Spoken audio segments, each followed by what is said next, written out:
যে ভূৰ ৰূপাস্য দেৱতা বিষ্ণু আৰু দ্বাৰকাৰ কৃষ্ণ উভয়ে একেজনেই। এই বিষয়ে কিবা তুমি জানানে? এই বিষয়ে মই ঠিক নাজানিম মহাৰাজ, কিন্তু বুলি ৰলা কিয় টিপানী? অধিককৈ ক'ব নোৱাৰিম মহাৰাজ। তথাপি এই বিষ্ণু মন্দিৰৰ পূজাৰী সদাশিৱই কৈছিল মহাৰাজ। সদাশিৱই এই কথা কৰিছে মহাৰাজ। সেনাপতি মহাৰাজ যোৱা তুৰন্তে মাত্ৰ তাতে মোৰ ওচৰলৈ। আৰে দীৰ্ঘায়িত মহাৰাজ।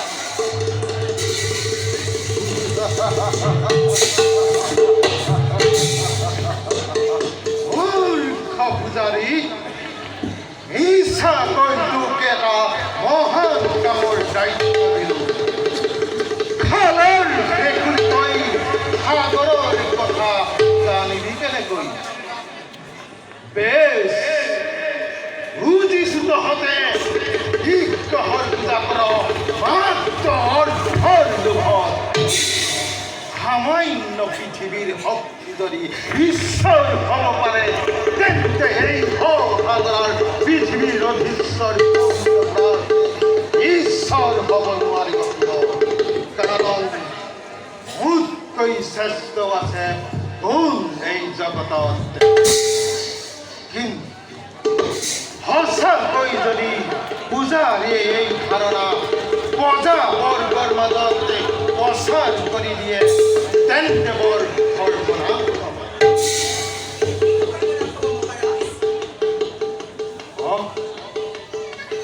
জয়ন্তী, আহা জয়ন্তী। আমাৰ ৰূপাস্য দেৱতা পূজাৰী সদাশিৱই কৈছে বোলে আমাৰ ৰূপাস্য দেৱতা বিষ্ণু আৰু দ্বাৰকাপতি কৃষ্ণ একেজনে। ইমান গজমূৰ্খ হলনে পূজাৰী?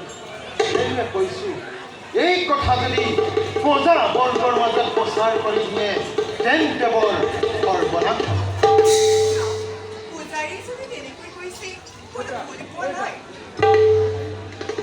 জয়ন্তী, এনে মনোভাৱে তোমাৰ মনতে কোনে সোমোৱাই দিলে? বুজিছো, সেই সদাশিৱই।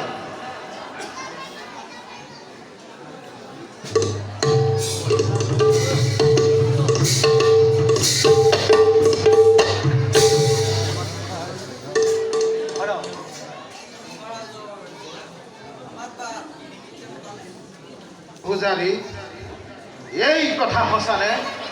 মোৰ ৰূপাস্য দেৱতা বিষ্ণু আৰু দ্বাৰকাৰ কৃষ্ণ একেজনেই? সঁচা মহাৰাজ।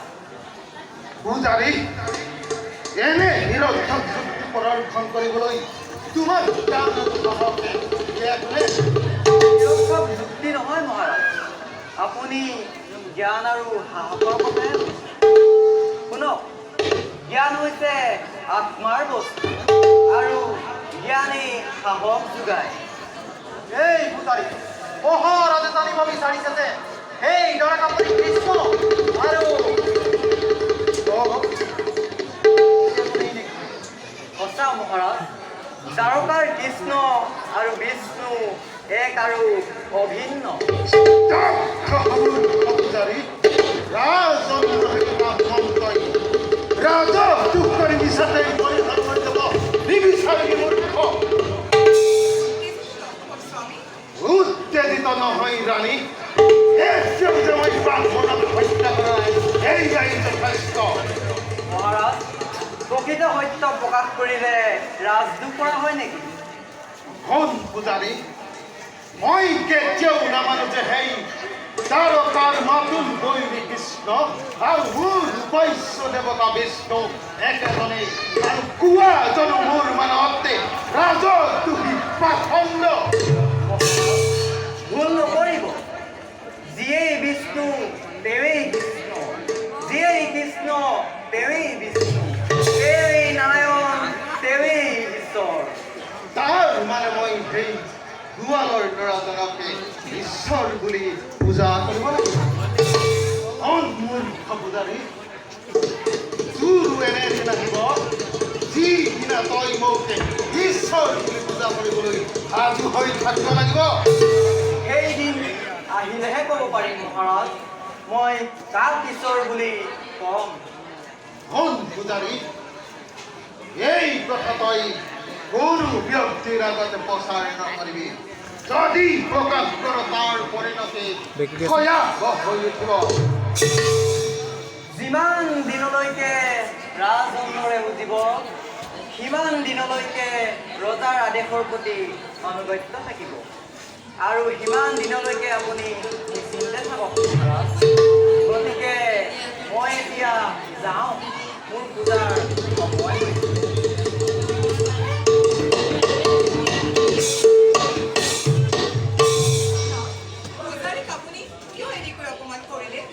অপমান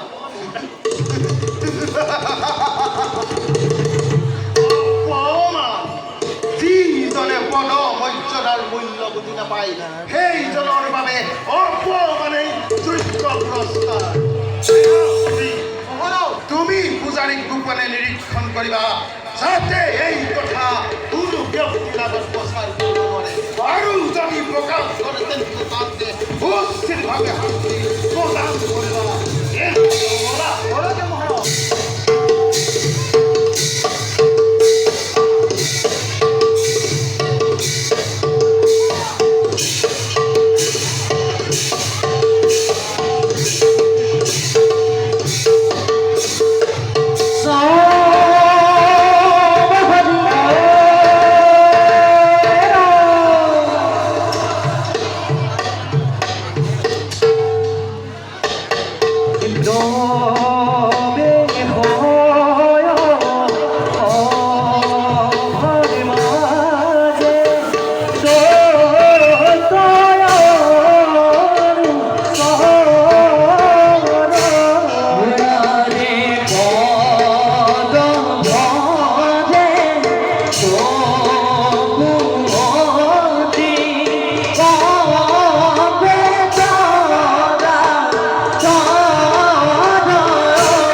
আহিবলৈ কৰিব নোৱাৰো যাৰ পৰাক্ৰমত তোৰ নিত্য কম্পমান হয় যাৰ পৰাক্ৰমত দেৱকুল চিৰকাল স্বৰ্গত সুখেৰে আছে এইজনৰ লগত যুদ্ধ কৰি দেখাটো বলৰ দিব্য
When he would do you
ভূমিত করিলা রাম হরি রাম হরি রাম হরি রাম হরি রাম হরি রাম হরি রাম হরি রাম হরি রাজনে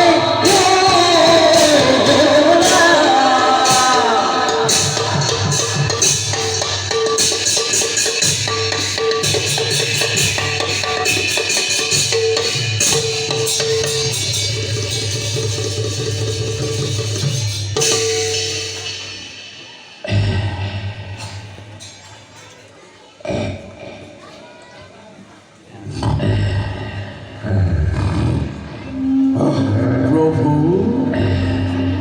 প্রভু মোর অবাধ দুঃখ মার্জনা কর প্রভু মই আপোনাৰ চিনি নাপাই দুঃখ কৰিলো আপুনি আপুনি মোৰ প্ৰভু প্ৰভু আপুনি মোৰ প্ৰভু ত্ৰেতা যুগৰ শ্ৰী ৰামচন্দ্ৰ আপুনি প্ৰভু মোৰ হৈ গ'ল মোক ক্ষমা কৰক প্ৰভু প্ৰভু খন্তেক সময় অপেক্ষা কৰক মই আপোনাৰ ইচ্ছা পূৰণ কৰোঁগৈ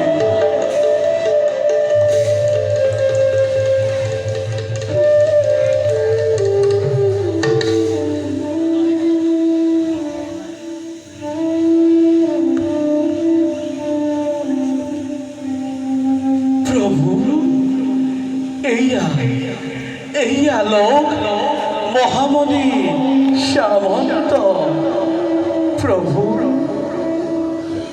মই যদি কিবা দোষ কৰিছোঁ মোক ক্ষমা কৰিব প্ৰভু এতিয়া আপুনি যাওক প্ৰভু